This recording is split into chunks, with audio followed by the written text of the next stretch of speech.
Okay, Damien here to show you some more patient lift equipment today. This product that I'm going to show you today is the 400-pound lift, but what I'm wanting to show you now is the slings and how the slings work with the lift. So this little lift here is great for small spaces. As I was saying in an earlier video, it'll go down about this low here. You can see it's quite a distance from the ground, so it doesn't go quite as low as some of the lifts because it's shorter and smaller. It goes up in the air, but as you go up higher you get closer to the actuator, which makes it harder to rotate the person. It does the job though if you need a really small lift for a small environment.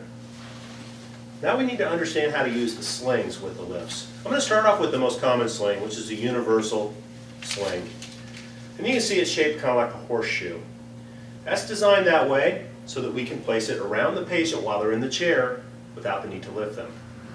This particular version is a medium, where it's available in anywhere from small to extra, extra large. So we can cover all kinds of weight ranges. So here's how we apply the sling. We're going to take that horseshoe and we're going to hold it upside down, like so. We're going to hold it with the straps facing the patient right now. Then we're going to take the bottom part of this horseshoe and we're going to tuck it down until the bottom part of the horseshoe touches the chair. Not any further. We don't need to put it underneath the person's bottom, we just want it to touch the chair. The next step is always use good body mechanics when you're applying the sling, by the way. Get down to the right level so you're not tugging and pulling at a high level, hurting your back. We're going to take the edges of the sling and bring them around the hips and then underneath the legs and give them a little tug. Last step is to crisscross the sling.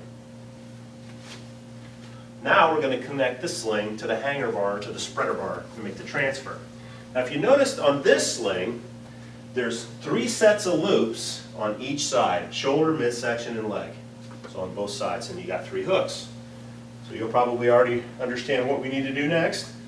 We're going to open up the base, approach the individual with the lift, and we're going to connect the sling. Now you see these loops here?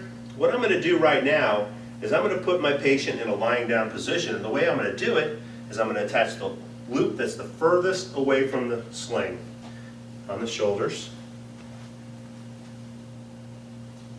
the furthest away on the middle, and the highest on the leg. That will allow me to recline the patient back while I raise them up. The shorter you make the legs, the longer you make the shoulder area, the more it tilts the person back. If you do the opposite, it's going to sit the person up. So you can control that positioning. So when you're going from the bed, or excuse me, from the chair to the bed, you're going to want to lay the person back. It makes the person go higher in the air, plus it makes the person in the right position when they're going into bed. So when you hit the up button, you always want to pay an extremely close attention to the loops. You want to make sure there's no chance of disconnecting the loops from the spreader bar.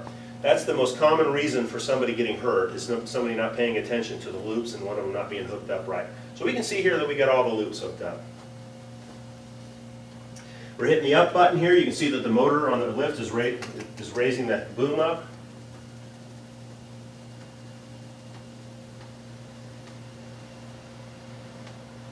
You okay? And up we go. You can kind of see that the patient is laying back because of the short here and the long here.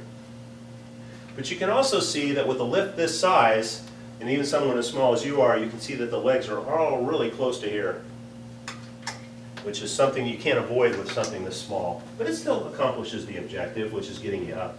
You just have to pay more attention to the leg area to make sure that you don't come in contact with the actuator or create any bruising.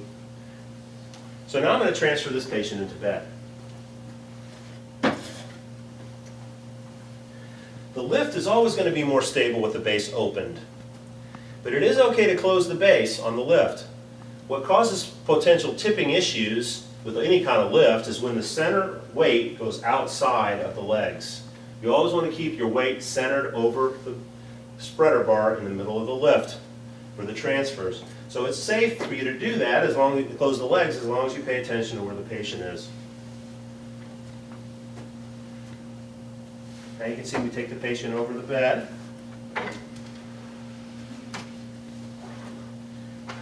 Kind of pay attention to where the head and the bottom are going to end up so that you get the patient in the bed at the right place the first time.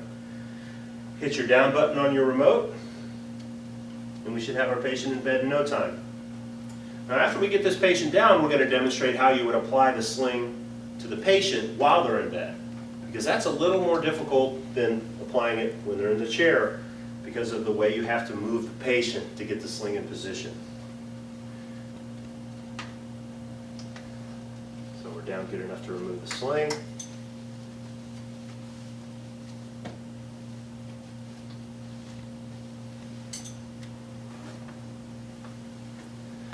Now, when a patient's in bed, of course the sling's not typically underneath them like it is now. So I'm going to go ahead and have you sit up just to remove the sling.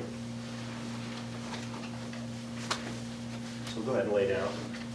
And you can see here that when a patient's laying in bed, you're not going to be able to just simply tuck the sling under them instantaneously. You're going to have to roll the patient from side to side. Now there is a technique you can use to raise the bed head up on the bed so a patient is more in a semi-sitting position. And then you can apply the sling the same way you applied it when the person was in the chair, if the patient can tolerate that type of position in the bed. But a lot of times when you're using slings like this, the patient simply can't sit up as well or doesn't have as much control over their body, so they need to be completely transferred. So the way that you would do that is you would measure up your sling first to your patient to make sure you know where it's going to end up. Kind of fold it in half, like so. Then you kind of take a look here. Okay, we want it to be at the shoulders and right above the coccyx area, so right here. And so then you're going to want to roll your patient over just slightly, like so. Take that sling that you folded in half and tuck it in the right position. Put it over the shoulder, flip this piece of material there, and then kind of tuck some additional material underneath the patient. So you can kind of see what we're doing here. Then we flip back, and then we come back the other way. And then pull the sling back underneath. So you can see that with this kind of transfer, it's kind of impossible to use perfect body mechanics because of the nature of rolling the patient side to side and applying the sling. So you have to do the very best you can in minimizing the amount of exposure to your back that you have during that process. But once we have the sling in position, the rest of the process is pretty easy. We just bring it between the legs, just like we did before. Crisscross the sling, and now we're going to transfer the patient from the bed to the chair. Approach the patient with the lift. Connect the sling to the hanger bar. Now in this case, we're going to want the patient to sit up. So if we want the patient to sit up, we're going to connect the shoulders at their lowest point.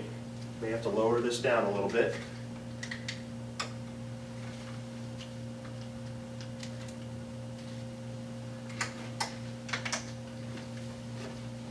The middle section at its lowest point.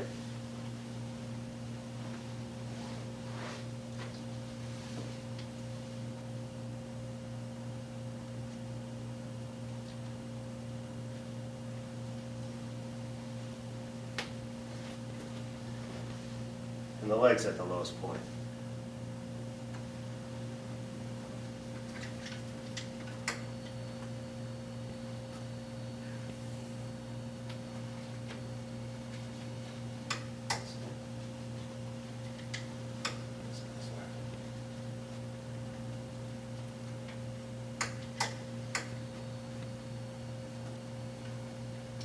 So what we essentially were doing is with the way we've attached the sling, is that it's going to pull the head and shoulder area up first. And then you're going to see the legs getting tension last. So it kind of pulls you into somewhat of a seated position. So that way when I go from the bed to the chair, the patient's in a semi-sitting position. It makes it a little easier for me to position the person.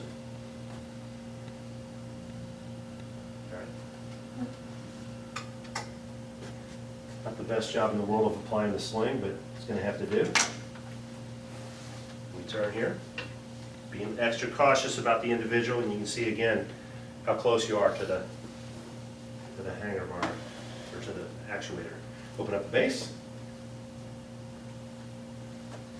Now, in this position, you may need to give somebody some assistance in getting back where they need to be in the chair, so you can use these handles on the side. to kind of help get the person positioned properly in the chair when you lower them down. You always want to spend a little extra time doing that so you don't have the potential of having to reposition them again once they're down, because that's a lot of work.